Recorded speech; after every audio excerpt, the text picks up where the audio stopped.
permanent injury in a workers' comp setting.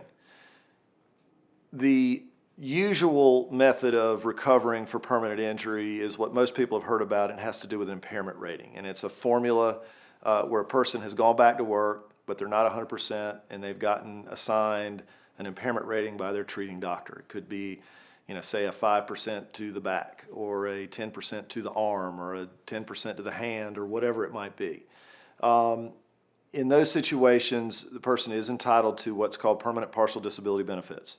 It's not really disability because they're back at work in that circumstance, but that's how it's characterized. It's really permanent partial impairment, but it's money that you're owed based on a formula. So each body part, not every body part, but most body parts have a number of weeks of benefits assigned to them. The week of benefit is the 2/3 of your average weekly wage, and you multiply that times the percentage of, well, this way. So for example, the back is worth 300 weeks. If you have a 10% permanent partial impairment rating from your doctor at the end, and there's no dispute about that, then you would be entitled to 10% of 300 weeks, which is 30 weeks, times your weekly comp rate, your weekly check that you were getting while you were out of work. That's the formula. Different body parts have different numbers of weeks assigned to them. The back is the most, the arm is 240, the hand is 200, for example. The leg is 200, the foot is 144. And the fingers and toes each have numbers assigned to them. So that's one way that permanent injury gets dealt with. Now, if it's not one of those assigned, one of those listed body parts in the statute, then it can either be scarring and disfigurement, or it can be damage to an important organ. So if someone's got lung damage, for example, from a chemical exposure, and it's permanent, it's a discretionary award up to a cap. So those are a lot more difficult to evaluate, because in the end, if you can't agree on what that number is, then a deputy commissioner at the Industrial Commission in Raleigh is going to initially assign a value to that. And then if either side's not happy with that, it gets appealed, and then a panel of 3 commissioners at the Industrial Commission will determine finally what that's worth. And it can be all over the map. So when we're talking about organ damage and facial or body disfigurement or scarring, those are not formulas. Those are discretionary awards in the eyes of in the end of a 3 commissioner panel.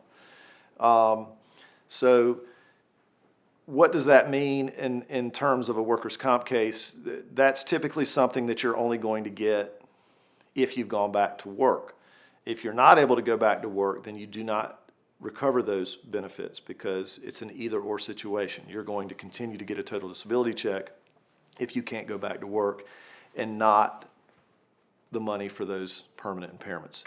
That's why it's important at the end of your case to not be too quick to accept money for an impairment rating, rather than wait on figuring out whether you've got a long-term job prospect. And so sometimes someone's working a light-duty job, they get a rating, they're told, here, sign this, you're going to get this much money.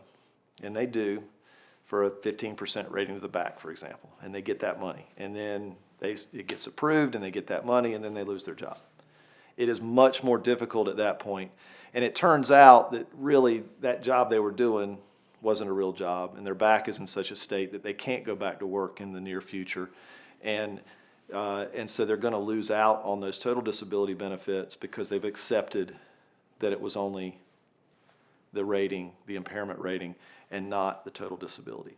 And so if you're at that point and you're not sure about job security, you want to at least have a consultation with a workers' comp lawyer to find out exactly where you stand, because jumping on that money and then losing that job can be a real financial problem for you, and a medical problem too, because you're also it also starts the clock ticking on future medical needs.